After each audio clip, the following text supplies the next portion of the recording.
Hello दोस्तों, नमस्कार। स्वागत है आप सभी का अपने यूट्यूब चैनल साहित्य ज्ञान धारा में। आशा करती हूँ आप सभी लोग स्वस्थ होंगे और अपनी पढ़ाई में लगे होंगे। कवियों की श्रृंखला में बिना किसी देरी के आज हम सभी पढ़ेंगे फणीश्वर नाथ रेणु के बारे में। फणीश्वर नाथ रेणु का समय 1921 से लेकर 1977 ईस्वी के मध्य माना जाता है। फणीश्वर नाथ रेणु का जन्म सन 1921 ईस्वी को हुआ। फणीश्वर नाथ रेणु का जन्म 1921 ईस्वी को हुआ। फणीश्वर नाथ रेणु की स्कूली शिक्षा फारबिसगंज नेपाल में हुई। उन्होंने नेपाल की क्रांति राजशाही विरोधी आंदोलन में सक्रिय भूमिका निभाई थी। फणीश्वर नाथ रेणु भारतीय स्वतंत्रता आंदोलन के भी मुख्य कार्यकर्ता रहे। फणीश्वर नाथ रेणु का रिपोर्टाज इस जल प्रलय में को जाकिर हुसैन ने साक्ष्य पत्रिका में नदियों की आग शीर्षक से प्रकाशित कराया था। महत्वपूर्ण है, इसका विशेष ध्यान रखेंगे। इस रिपोर्टाज में सन 1975 में आई पटना में प्रलयंकारी बाढ़ का वर्णन है। तो कभी कभी पूछ लिया जाता है वर्ण्य विषय क्या है, तो इसमें पटना में प्रलयंकारी बाढ़ का वर्णन किया गया है।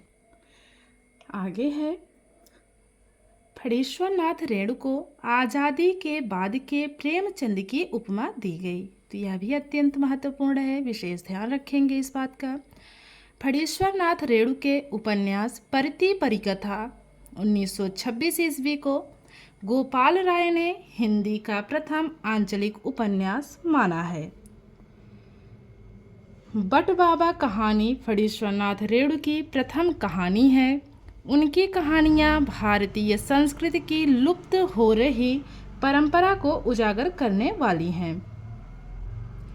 पार्टी का भूत फणीश्वर नाथ रेणु की प्रथम प्रौढ़ कहानी है। तो इनकी प्रथम प्रौढ़ कहानी कौन सी है? पार्टी का भूत। फणीश्वर नाथ रेणु की कहानी तीसरी कसम मारे गए गुलफाम के नाम से भी प्रकाशित हुई है। तो जो इनकी कहानी है तीसरी कसम, उसका दूसरा नाम क्या है? मारे गए गुलफाम है। अग्नि संचारक फणीश्वर नाथ रेणु की अंतिम कहानी है। इनकी अंतिम कहानी कौन सी है? अग्नि संचारक है। और प्रथम कहानी है बट बाबा। अब बात करते हैं इनके उपन्यास विधा की। इनके उपन्यास हैं मैला आंचल 1954 ईस्वी, परती पर कथा 1957 ईस्वी, दीर्घ तपा 1963 ईस्वी, जुलूस 1965 ईस्वी।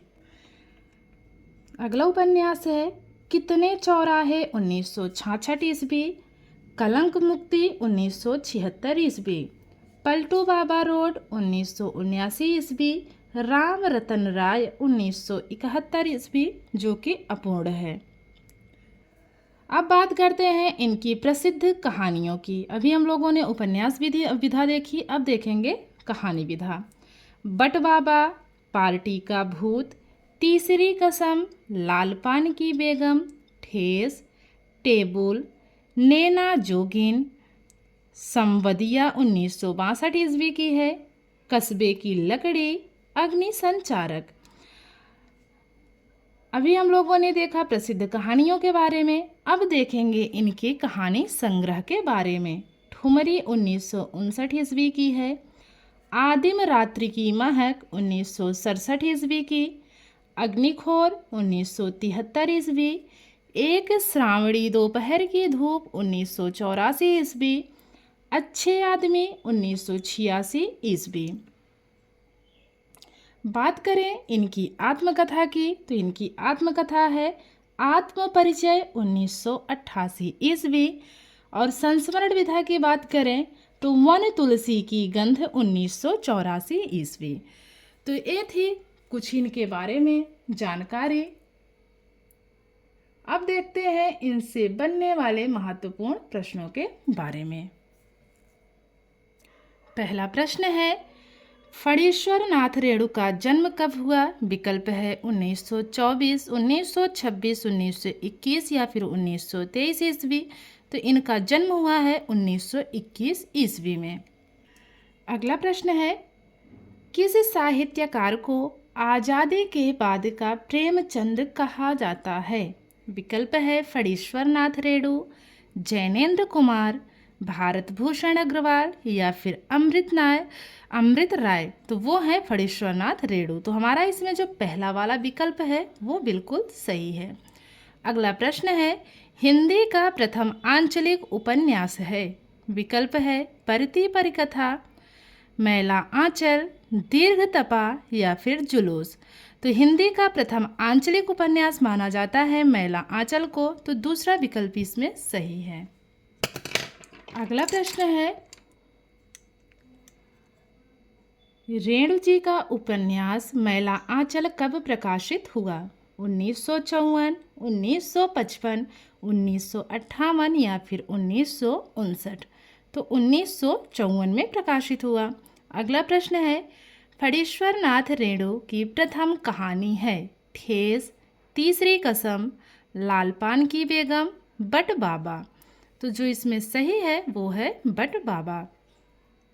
अगला प्रश्न देखते हैं, फणीश्वर नाथ रेणु की प्रथम प्रौढ़ कहानी मानी जाती है?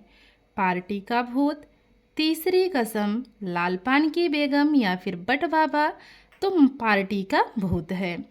फणीश्वर नाथ रेणु की कौन सी कहानी मारे गए गुलफाम नाम से प्रकाशित हुई है? पार्टी का भूत, तीसरी कसम, लाल पान की बेगम या फिर बट बाबा। तो वो है तीसरी कसम। तीसरी कसम को मारे गए गुलफाम के नाम से भी जाना जाता है। फणीश्वर नाथ रेणु की अंतिम कहानी है लाल पान की बेगम, कस्बे की लड़की, संवदिया या फिर अग्नि संचारक।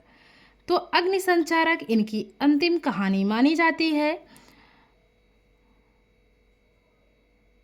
फणीश्वर नाथ रेणु का प्रथम कहानी संग्रह है। अब प्रथम कहानी संग्रह पूछ रहा है, आदिम रात्रि की महक, अग्निखोर, ठुमरी या फिर अच्छे आदमी।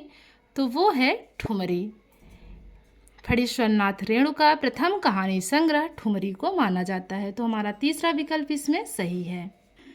अगला प्रश्न है, फणीश्वर नाथ रेणु का रिपोर्ताज इस जल प्रलय में किस पत्रिका में नदियों की आग शीर्षक से प्रकाशित हुआ? अभ्युदय में, संगम में, साक्ष्य में या फिर निकष में? तो साक्ष्य में हुआ। फणीश्वर नाथ रेणु की आत्मकथा है एक श्रावणी दोपहर की धूप, वन तुलसी की गंध, बट बाबा, आत्म परिचय। तो आत्म परिचय जो चौथा विकल्प है यही हमारा सही है। अगला प्रश्न है, फणीश्वर नाथ रेणु का संस्मरण है एक श्रावणी दोपहर की धूप, वन तुलसी की गंध, बट बाबा या फिर आत्म परिचय। तो वो है वन तुलसी की गंध। आत्मकथा की बात करेंगे तो आत्म परिचय होगा और संस्मरण की बात करेंगे तो वन तुलसी की गंध होगा। अगला प्रश्न है, फणीश्वर नाथ रेणु का जन्म कहाँ हुआ? विकल्प है औराही, हिंगना, अररिया, बिहार। तो हमारा यही सही है, तो आगे पढ़ने की आवश्यकता ही नहीं है। तो पहला विकल्प इसमें सही है। बात करते हैं अगले प्रश्न की, फणीश्वर नाथ रेणु को किस उपन्यास के लिए पद्मश्री सम्मान मिला था? परती परिकथा के लिए, मैला आंचल, दीर्घ तपा या फिर जुलूस के लिए? तो मैला आंचल के लिए मिला था। गोपाल राय ने फणीश्वर नाथ रेणु के किस उपन्यास को हिंदी का प्रथम आंचलिक उपन्यास माना है? परती परिकथा, मैला आंचल, दीर्घ तपा या फिर जुलूस को? तो जो गोपाल राय हैं इन्होंने परती परिकथा को माना है। तो पहला विकल्प इसमें हमारा सही है। अगला प्रश्न है, फणीश्वर नाथ रेणु का बचपन का क्या नाम था? नरेंद्र, पतेसरा, फनेसरा या फिर रविंद्र? तो तीसरा विकल्प सही है, फनेसरा था। अगला प्रश्न है, फणीश्वर नाथ रेणु की स्कूली शिक्षा कहाँ हुई? काठमांडू नेपाल, फारबिसगंज नेपाल, कलकत्ता या फिर पूर्णिया? तो हुआ था फारबिसगंज, नेपाल में। अगला प्रश्न है, किस उपन्यास के प्रकाशन में रेणु जी को अपनी पत्नी लतिका जी के गहने बेचने पड़े थे? परती परिकथा, मैला आंचल, दीर्घ तपा या फिर जुलूस? तो मैला आंचल के लिए इनको अपनी पत्नी के गहने बेचने पड़े थे। अगला प्रश्न है, फणीश्वरनाथ रेणु को धरती का धनी की उपमा किसने दी? प्रभाकर माचवे ने, नागार्जुन ने, नेमिचंद जैन ने या फिर अज्ञेय ने? तो अज्ञेय ने दिया। अगला प्रश्न है, फणीश्वरनाथ रेणु की प्रथम कहानी बट बाबा किस पत्रिका में प्रकाशित हुई थी? जागरण, विशाल भारत, सरस्वती या फिर विश्वामित्र में? तो विश्वामित्र में प्रकाशित हुई थी। अगला प्रश्न देखते हैं, बट बाबा कहानी कब प्रकाशित हुई? 1943 ईस्वी, 1942, 1940 या फिर 1944? तो जो बट बाबा कहानी है यह 1944 ईस्वी में प्रकाशित हुई थी। तो चौथा विकल्प इसमें सही है। अगला प्रश्न है, रेणु जी की लोकप्रिय कहानी पहलवान की ढोलक कब प्रकाशित हुई? 1943 ईस्वी, 1944, 1940 या फिर 1941? तो 1944 ईस्वी में। अगला प्रश्न देखते हैं,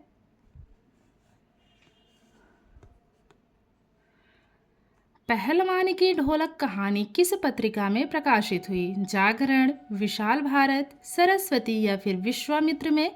तो विश्वामित्र में प्रकाशित हुई थी। बढ़ते हैं अगले प्रश्न की ओर। रेणु जी की कहानी लाल पान की बेगम कब प्रकाशित हुई? 1956, 1957, 1958 या फिर 1959? तो 1957 जो दूसरा विकल्प है यही हमारा इसमें सही है।